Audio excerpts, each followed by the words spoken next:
What up, everybody? What is good? Welcome to the Damn Dude Podcast. Damn, dude. Where we have the conversations that need to be had in a way that'll make you think and say, damn, dude. Damn, dude. We're here to help educate, impact, and entertain. And ultimately, this show we've discovered is primarily about self-understanding. How we can understand ourselves better in a fucking simple, logical way that makes sense, where all the smart technical shit that, you know, therapy and books and all this provide, with at the same time some like real ground floor from the street, real people type of way, because there's a big disconnect between these two. And I think I am able to witness that, and we create the show, and this provides a very happy middle ground for that sort of shit. I am your host, California Cal. I am great at taking any ideas that I have and boiling it down to a very, very simple way that makes sense for a lot of people to understand. And I realize that's one of the gifts I've been blessed with. And I kind of accidentally discovered that through telling stories just to different people. And they're like, wow, man, like you're really good at this and that. And I was like, I am? Like, I didn't even know that. You know what I mean? So it's cool when you're just able to be yourself and then people point out, wow, you're really good at this or that. And you're like, oh shit, I didn't even know that, you know? So it just came from like a couple different areas of natural sharing to where people are like, whoa, like you got something. I don't know what exactly, but there's something in the way that you can speak this. And for me, all I'm doing is taking information from the world, things I learn, observe, see, and just putting it in my own words. You know what I'm saying? It's like most of the shit that I think, you think, any of us think is not original. A lot of it comes from somebody else's thing and somebody else's thing and somebody else's thing, and we just kind of like interpret and then fucking put it out here. So that's what this show is about, and that's what the fuck we do. And like I said, we have the conversations that need to be had. Obviously in a way that'll make you think and say, damn, dude. So welcome to season 2, episode 10. Damn, dude. We're moving right along here. This makes 110 episodes, dude. Like, that's a gang of episodes. So, first of all, rest in peace to kind of like a father figure / uncle figure to me. My best friend Puff's father passed away recently. Rest in peace, Mark Smith. The service yesterday was beautiful, man. It was just such a reminder of like, damn, you know, like, this is where I come from. There's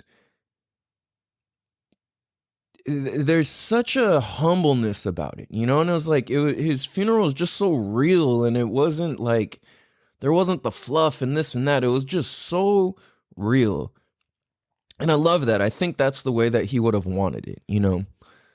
And one thing that I learned, and it really clicked for me yesterday, especially from some of the sharing and just my observations of yesterday, was that he was one of these people that live life on his terms.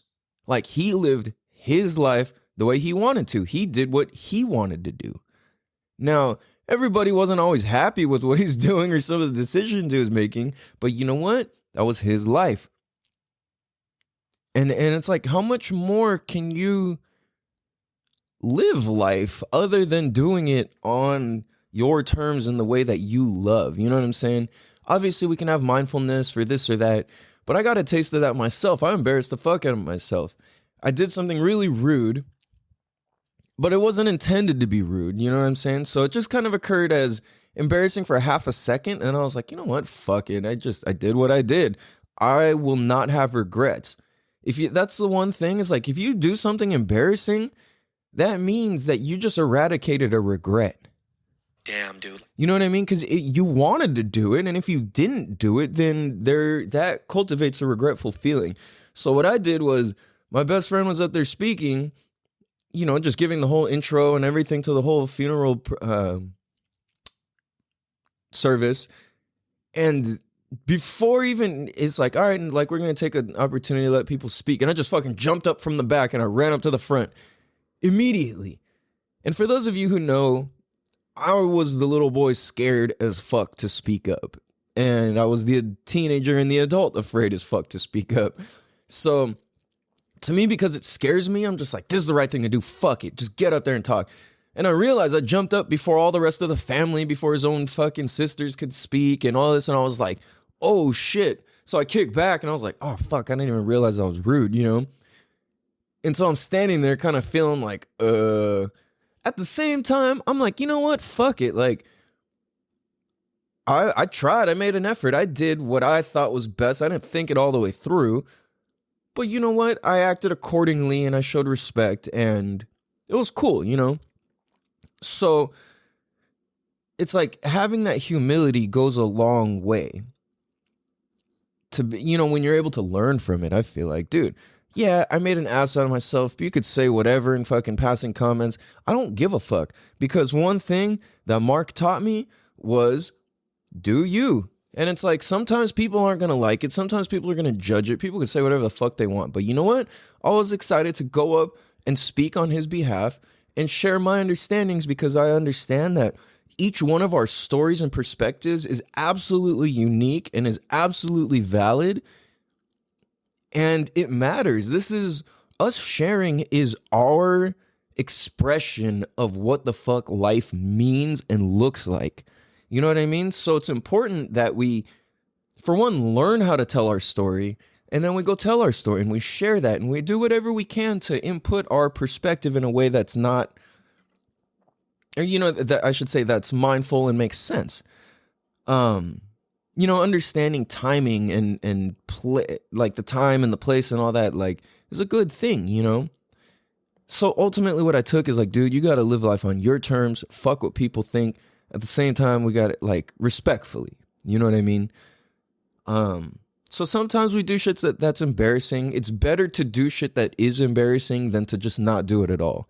Because it's either you can take the chance of being embarrassed or living with the regret for the rest of your life. If you choose to be embarrassed, you do something embarrassing, all that's required is a couple conversations to be like, oh shit, my bad. You know, and it's like most of the people didn't even take it as offensive, I don't think. Like, it was all love. And people were like, dude, like, I like what you said. So that was the reality of what happened. I kicked back. I let, you know, the aunties speak and all that. And then I was like, and then it was my turn and I waited, you know, until they called me up. So with that being said, rest in peace, Mark. Much love, man. I love you. You've got some beautiful kids and a beautiful family. And I'm appreciative for the example. You know, you showed me what to do, what not to do, and how to fucking just not really give a fuck in a cool type of way to where it honors how you feel, to where you will not live with regrets. So thank you for that. I think that's dope. Shout out to the whole Smith family. You already know it's fucking, you guys are my family too. You guys helped raise me. So thank you. I'm appreciative. So moving forward with this episode, we've got a couple interesting things here. Now, shout out to my topic plug. That's so funny. This is some good shit. And also, what day is it today? It's about to be their birthday, so yeah, happy birthday to my topic plug. Appreciate you. These are some koala tea fucking topics. So let's just get right into this. I'm trying to figure out how to structure this, but you know what? Fuck it. We don't need the structure. We're just gonna fucking go in. So I'll read this and then we'll kind of dissect it. It's like a question, statement, realization. And let's break this down, because this shit is universal as fuck. It applies to everybody.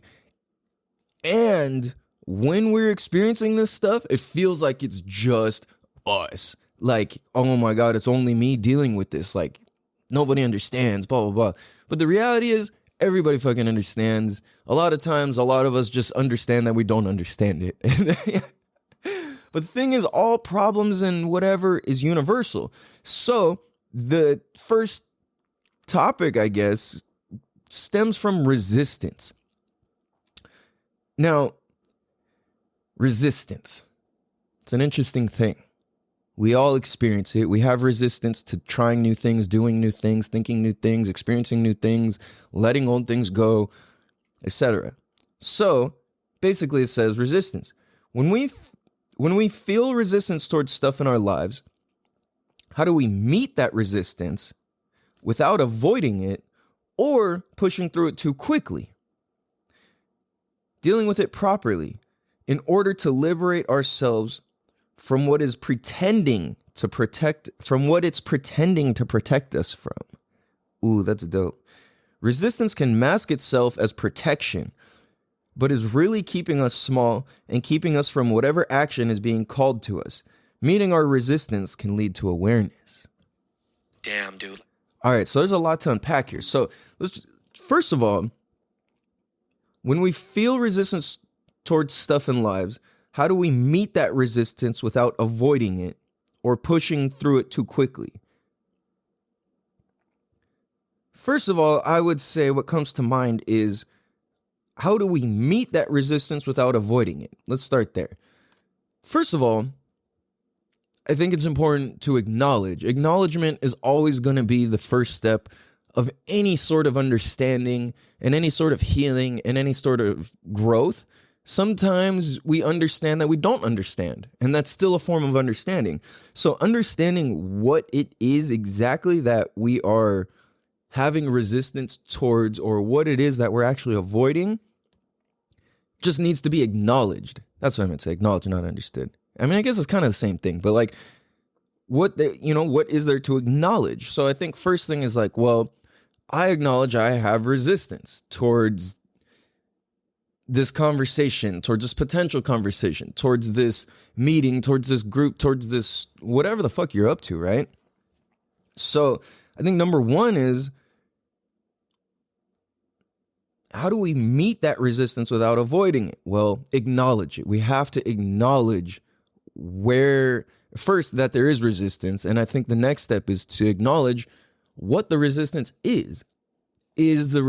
Like, once we can identify what the resistance is, like how I see this a lot of times, let's use it as like, you have to have a conversation with somebody about something that's difficult. And a lot of times, I know from my own experience, depending on who it is or what it's about, my resistance that I acknowledge will be, fuck, this person's going to flip out. And that's my resistance. It's like, I don't want to have this conversation because this person's going to take it the wrong way. And I'm like, okay, so if I know this person is going to take this the wrong way, or is highly, highly, highly likely to take this the wrong way, well, I acknowledge that. So now how do I readjust, fine-tune, readjust myself, to come at this person in a way where I don't trigger their resistance? Because oftentimes if we have resistance towards somebody else, that's usually because they have a certain resistance towards us. You know what I mean? Damn, dude. So, if we can acknowledge what our resistance is towards them, and then put ourselves in their shoes where we use empathy and understanding, and be like, well, shit, they probably have resistance towards us because of those 12 or 20 or 500 times I came at them like, dude, you got to do better, blah, blah, or you need this or that, or the conversation, or you came perfect, right? Because we all fucking come at everybody perfectly, right? That's the hard part to get over, is like, dude, no. Whether the other person overreacted or not, or has a history of doing that, there's still a level of responsibility we can take as to how we came at them. Because guaranteed the last few times we came at them, there was still something in the way. You know what I mean? And it's like, rather than avoid the whole fucking thing, it's like, well, let's acknowledge what it is. Let's acknowledge that, for one, there is resistance. Two, what is the resistance? Whose resistance is it? Ooh, that's good. Whose resistance is it? Damn, dude. So I think that's how we can meet the resistance without avoiding it, is, for one, we have to acknowledge, and then acknowledge whose resistance and where it comes from. You know what I mean? Because one of us, if there's two of us, one of us birthed it, or both of us birthed it. You know what I'm saying? So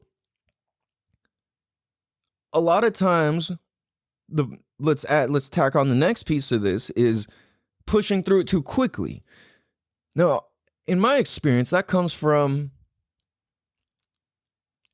creating more resistance.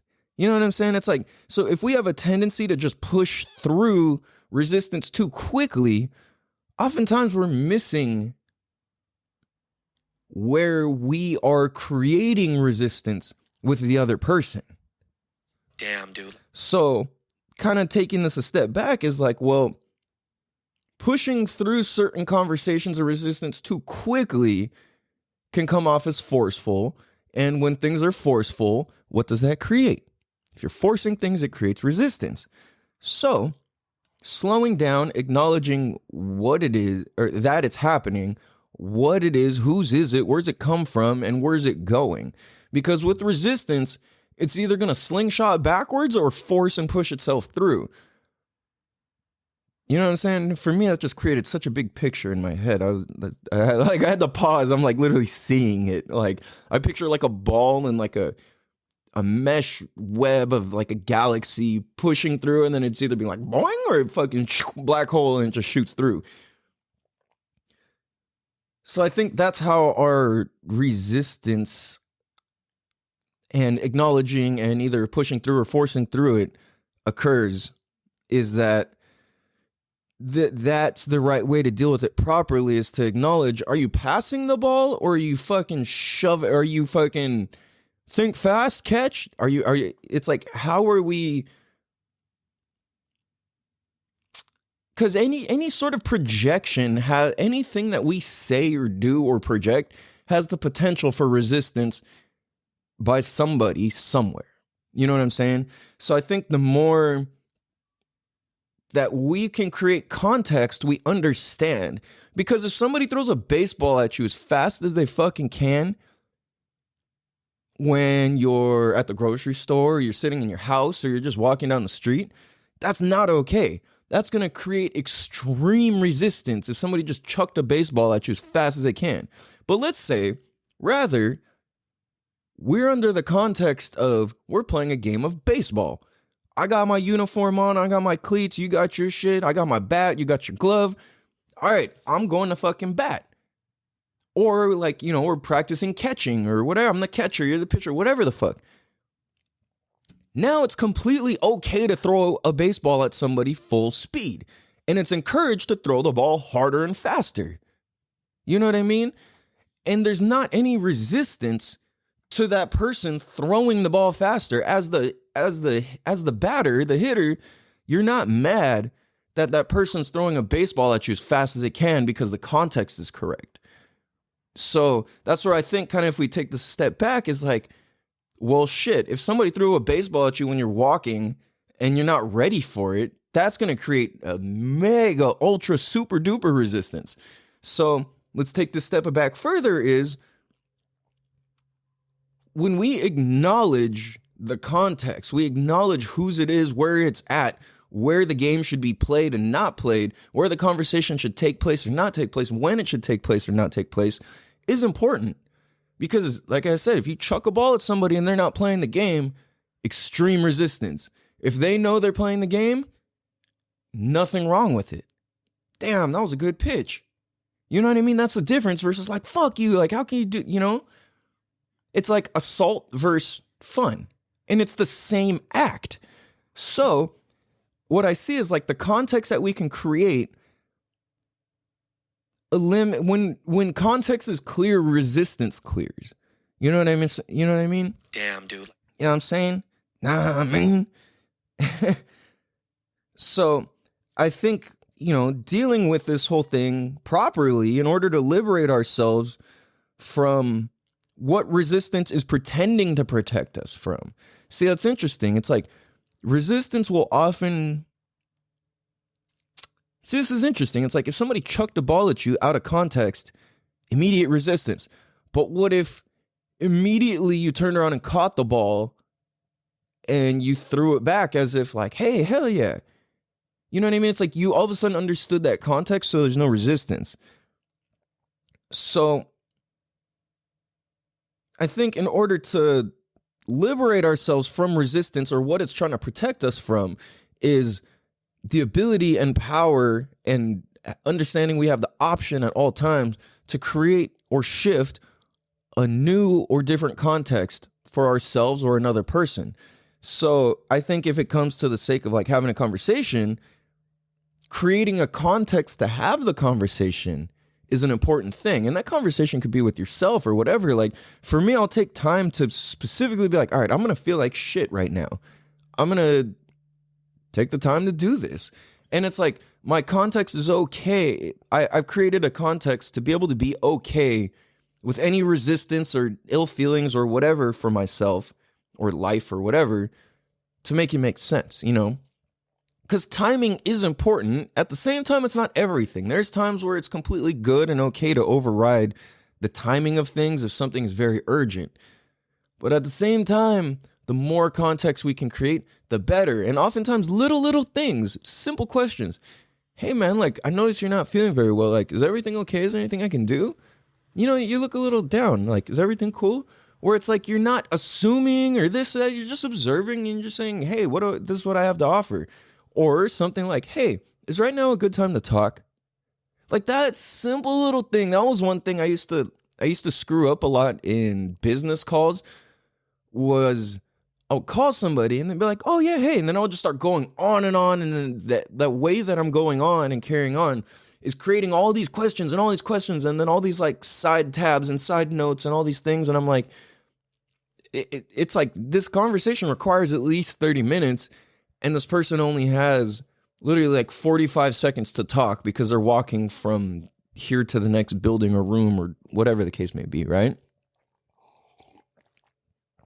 So being able to create a context kind of diffuses resistance, you know? I feel like wow, this is a trip. This just hit me. Like context is like the precursor to empathy. Damn, dude. You know what I'm saying? So it's like, if we can create a context, we don't necessarily have to be super empathetic right off the bat. I mean, like, yeah, being empathetic is always good. But like, if we create the context, we don't need to jump to empathy. We can more jump to like listening and understanding. And then oftentimes when listening and understanding doesn't work, then we got to go to being empathetic. So if we create that context, it kind of keeps things in a more positive and productive sort of way when the context is correct. So resistance can mask itself as protection, but it's really keeping us small and keeping us from whatever action is being called to us. And yeah, it's like, I think resistance is removed with context in a major way. Now, it's not the only way. This is just how I view and understand the small, like in the simplest form, how it helps and how it can unmask itself as protection. You know, because a lot of times it's like, fuck you, I don't want to talk about this. This, that. Okay, but that usually, if that's the place we're coming from, that means it hasn't been acknowledged yet, going back to square one. You know?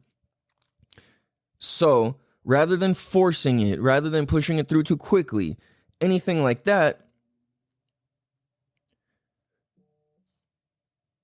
we're able to really just fucking, when we shift the context, it unmasks itself. Now think about that. Like, think about different topics or conversations people have tried to bring up to you. You weren't ready for it. You freaked out. You got mad. You got triggered. But in other instances, somebody talked about the same thing or the same topic, but they came at you correct. You know what I mean? It's like the same thing. It's like, I think about when people ask, hey, how's it going? Having a good day? It's like this preloaded context for you to answer, rather than like, how are you? How do you feel today? How's your heart? How are you?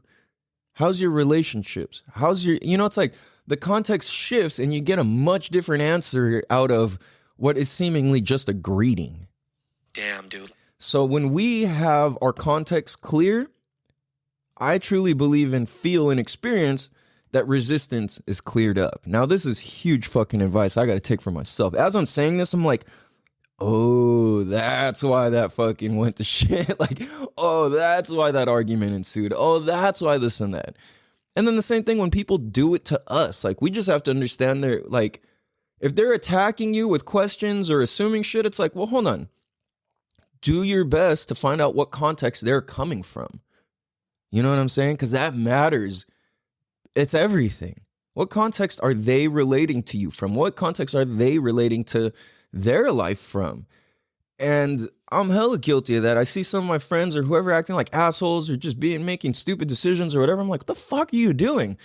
And then I realize, oh, the context of your life is that fucking everything just fell apart. Your whole life exploded. So no shit, you're not going to be very receptive to like, hey, blah, blah, blah. You know, it's like you need some real deep ass conversation with some context that comes from empathy or understanding or something. You know what I'm saying? So I believe that's how we can meet our resistance and have it lead to awareness. The awareness of context and what the fuck we're doing. You know, are you throwing baseballs at people when they're not ready and not paying attention, not playing the game? Or are you throwing baseballs at people who are ready to swing or catch? You know what I mean? Damn. What we're going to do, we're going to take a quick break. We'll be right back. Damn, dude. Damn, dude. What is good, everybody? Welcome, Bicycle. Damn, dude. As you know, season 2, episode 10. Let's get it in, my friend. All right. So the next thing. You guys like that first part? I thought that was pretty dope, honestly. Like, I didn't know how to address that. And I'm kind of the way that I like to do shit is like, you know what? Let's just fucking jump in and figure it out. That's not always the best way to do things. And sometimes that's just what's required. You know, it feels good to work through these things in real time, in real life. And, you know what I'm saying? Figure this out together. That's how it feels to me. So I thought that was really good, man. Next, this is a trip, dude. This one I thought was really fucking cool. And it has to do with surrendering.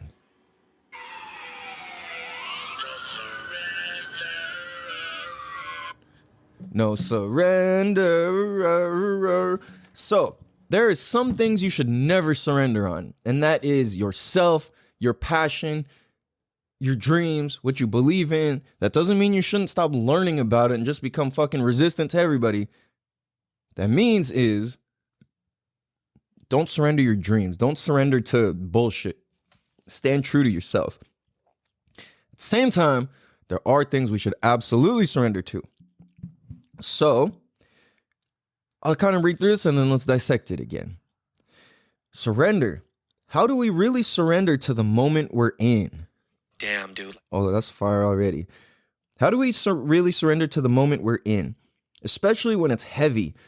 How do we really stay present without letting old triggers resurface or emotions cloud what this particular moment is trying to show and teach us? And a quote, "The only way out is through." That's hard. Damn, dude. Surrender to the moment and push through. So how do we do that? How do we surrender to the moment we're in, especially when it's heavy? And how do we stay present without letting old triggers come and fucking nail us, right? So there's a lot of pieces to this, and a lot of it does tie into the first half of the show that we discussed when it comes to resistance. Surrendering to the moment we're in, I think there's a couple ways to go about this. First, I would say, sorry, one sec. I'm trying to write a note real quick. Okay. So the first piece of how do we surrender to the moment we're in, especially when it's heavy, and how do we stay present without letting the old triggers resurface, is, like I said, there's a couple ways to go about this, and I think they're all applicable, but I want to say it in the order that I believe is most powerful. So number one, in my experience, is breath. and breathing.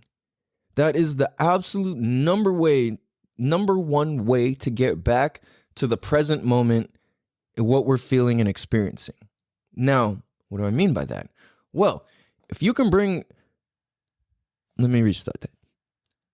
There is nothing more present than breathing. Breathing is the most present thing that we are all doing, whether we are present to it or not. Whether we're aware of our breathing or not, it's always fucking, if you're alive, it's happening. So that's why, to me, when it comes to being present, anything that has to do with presence, being present, being in the moment, for me, the number one physical thing is breathing. So it's like, I believe we got to handle the physical and the mental of this in order to really understand it. So to me, the first thing I do is I switch to breathing through my nose, and I feel what the breath feels like going through each nostril and at the tip of my nose, in and out, all of that. And I'm like, sometimes I breathe in through my nose, out through my mouth. It kind of depends on the scenario I'm in, but breathing, that's number one. Sometimes I'll breathe through my mouth or whatever, I don't know. But breathing, if you can become aware of your breathing, then what does that remind you of? Well, I'm breathing. Where are you when you're breathing? I'm right here. What are you thinking about if you're thinking about breathing? Well, you're not really thinking about anything because you're doing it anyways. We're just aware of it. So breathing is going to always be my number one answer to how to be present. How do we surrender to the moment we're in? Is breathe. How are you breathing? Are you breathing? Are you holding your breath? It took me a long time to realize this, and I still am working on it, and it's still a lot of work, but it's like, am I breathing? When I get nervous, or I'm like thinking about something, or I'm like anticipating something, or I'm unclear of the context, or I'm lacking awareness or understanding, I have to go straight to my breathing, because I realize what I realize is when I'm in those moments, I'm holding my breath. I'm like I'm barely taking breaths, and I'm like just holding it all in my stomach. And this is something that's interesting, is a lot of us, when we stress, we'll hold it in different parts of our body. For some people, it's like they hold it in their stomach. For some people, they hold it in their throat. For some people, they hold it in their shoulders. For some people, it's in their neck. For some people, it's in their head, in between their temples, in their brains, in the back of their head, in your ears, in your hair even, like in your feet. Sometimes your hands will tense. Sometimes your armpits will tense. Sometimes your whatever piece on you, like we're all the same, but we all have like different levels of how we operate. You know what I'm saying? So that's what's fascinating about being a human or a living being, is like all the other humans are all the same. Like we all are the same, but we experience our sameness differently. Damn, dude. And this is why context is so fucking important, is because that sameness, we're all the fucking same. And if we can create context, then we can relate that sameness to one another. But if we lack context, we cannot relate that sameness to each other. So back to breathing, that's one thing you and I and all living beings have in common, is that we breathe. So that's why my answer is always how to surrender to the moment, to be present, is take note of your breath. Are you breathing? How are you breathing? And then I wouldn't even go that far. I would just acknowledge that and then just pay attention to it. Breathing. That's going to be number one physically. What to observe and what to go to work on is the breathing. And then I think the next step is like, how do we stay present when shit is heavy and emotions are high? It's number one, the breath. And then the internal part, the mental part of this is whose and which and what context are you living into in that moment? You know what I mean? So check this out. If you're breathing and you're aware of your breathing, can you observe, once you've came to terms with how you're breathing and you understand and you're aware of it, next, how hard is it to observe the other person's breathing? Are they nervous? Are they holding their breath? Are they like kind of panicky feeling? Are they kind of nervous? Are they on edge? Are they whatever? And if so, then you're like, oh, they're just feeling how I'm feeling. And it's like, then from there, boom, internally, context. What is the context that you guys are living into? Well, I realize this person's context is that they're unaware of their breathing right now. And if somebody's unaware of their breathing, then they're likely not all the way present. Like, if you can't become aware of your breathing on the snap of a dime, then like, wait, that doesn't make sense. On the stop of a dime? That made no sense, but I think you get what the fuck I'm talking about. On the snap of a dime. What?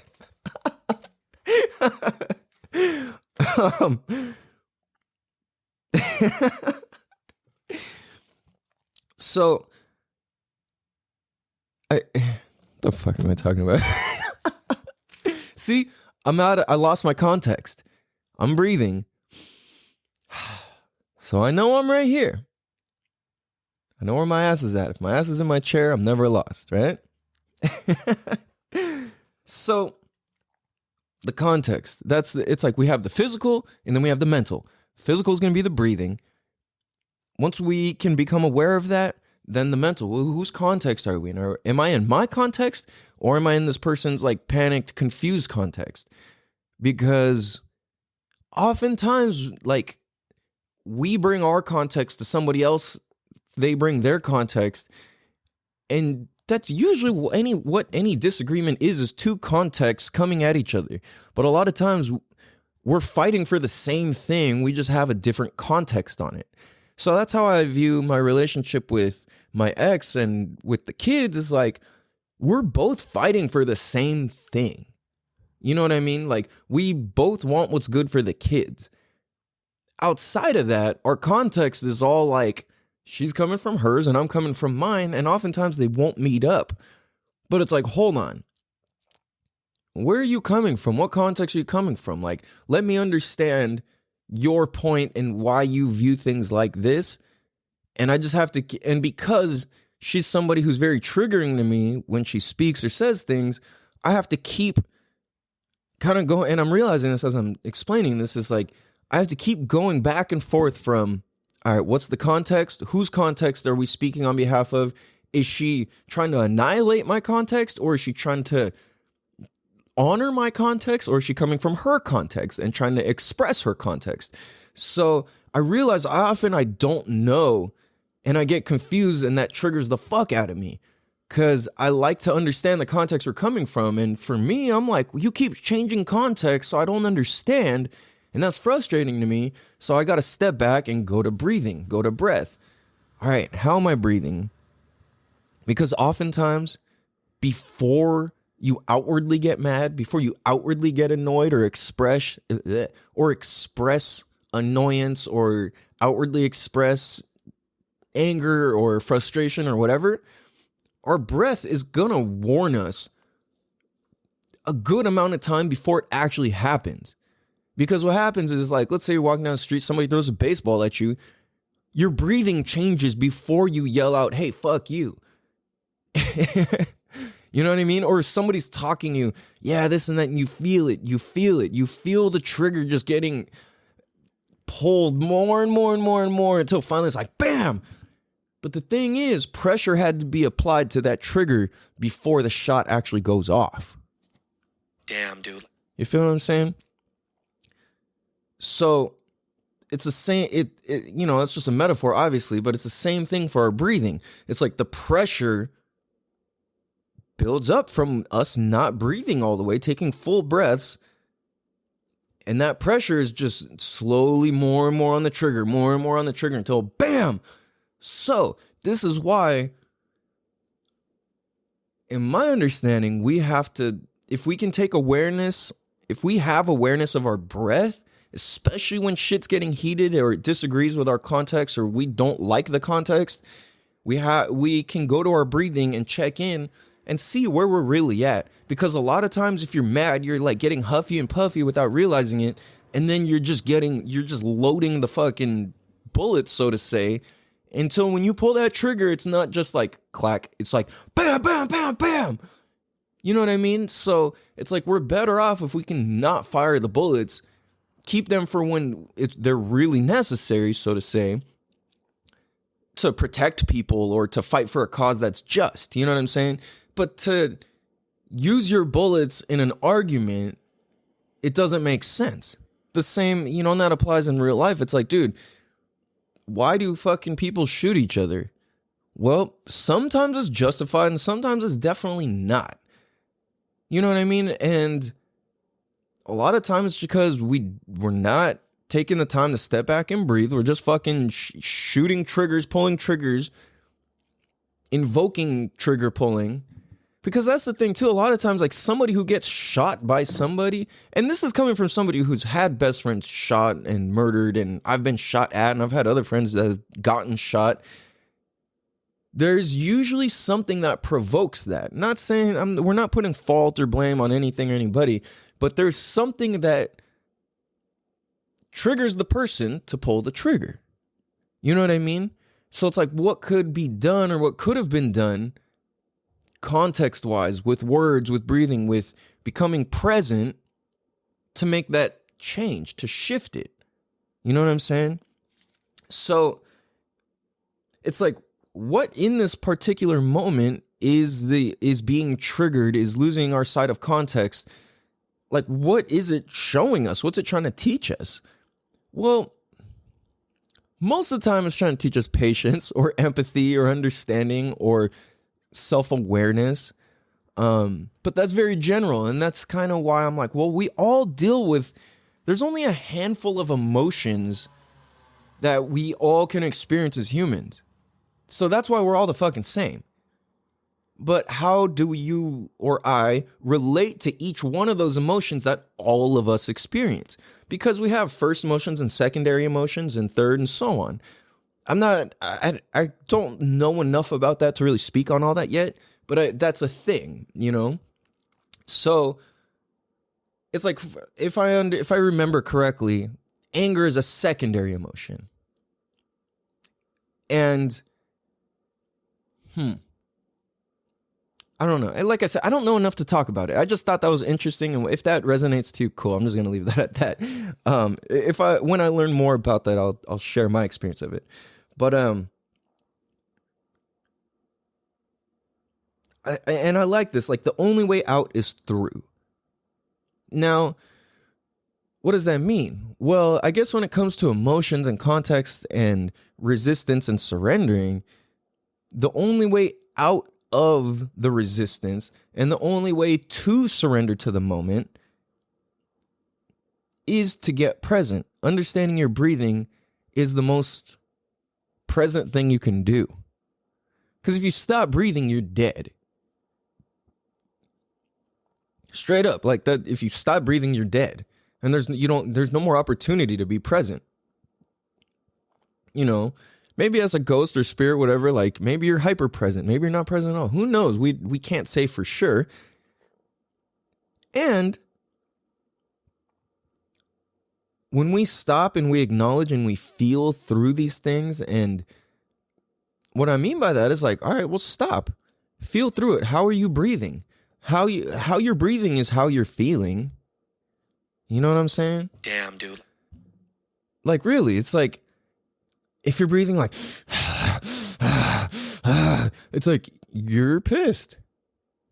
All these breathings mean something. If you're breathing like, you're scared. You're nervous.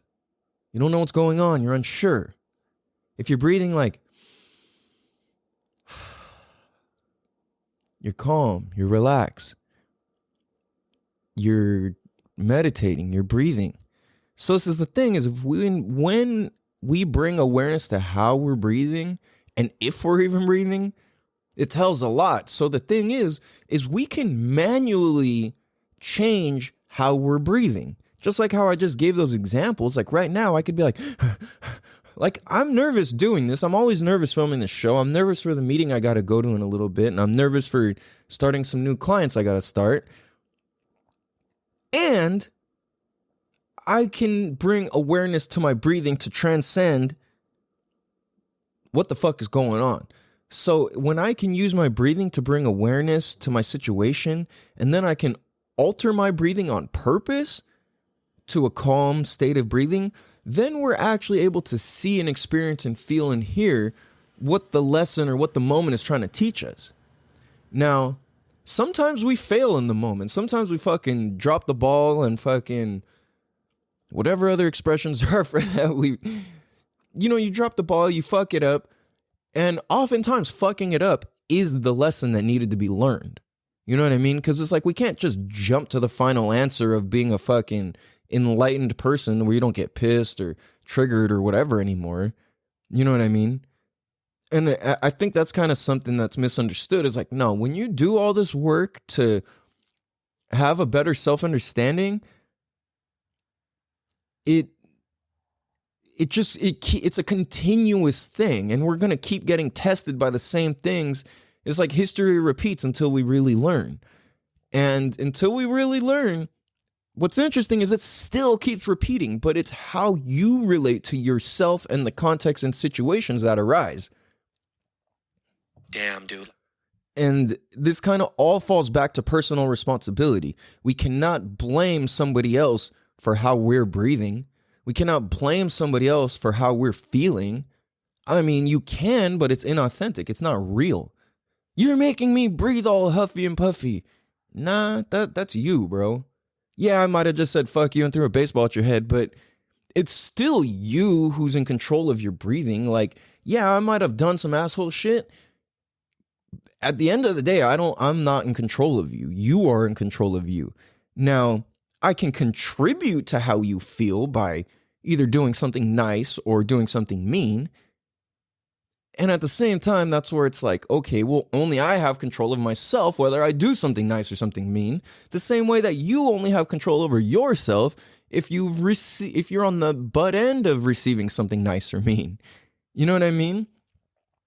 And this is why it's important to look at ourselves and not blame other people for what the fuck is going on, taking extreme ownership of yourself and your life and responsibilities and shortcomings and successes.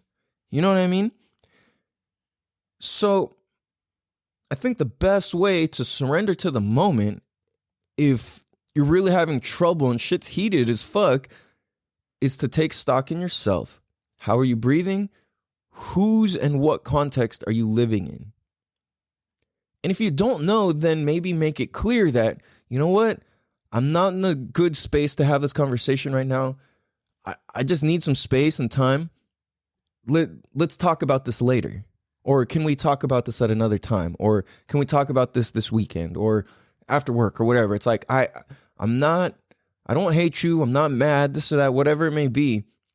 And I just need to figure stuff out because I don't know the answers. And if you really want a genuine, like legit answer from me, I got to take some time because I don't know how I feel about this. I'm confused and like, I really feel that I could say something hurtful if I engage in this conversation when I'm not ready.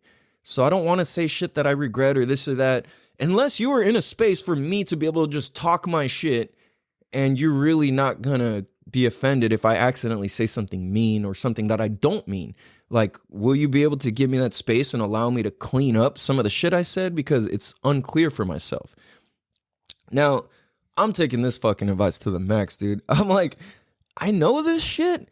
Why the fuck aren't I doing it all the time? You know, I do my best, but like I said, it's never just learned, and then you fucking got it. Like, it's continuous fucking practice, learning over and over and over until we can take such responsibility for ourselves that it's like, I know this person acts this or will react this way or whatever.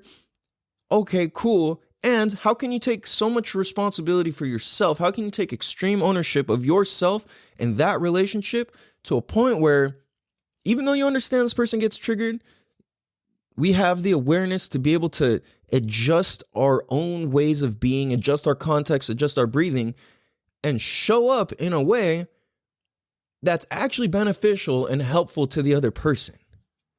Damn, dude. Because I've been in a good handful of conversations in the past month or two to where I know, like, there's people who talk to me like, oh, they already know how I'm going to react. They already know this and that. And I'm like, nah, man, like, I've done a lot of work and I'm not going to react that way.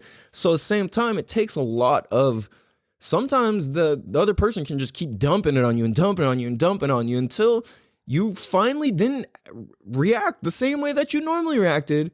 And then they go, oh, aha.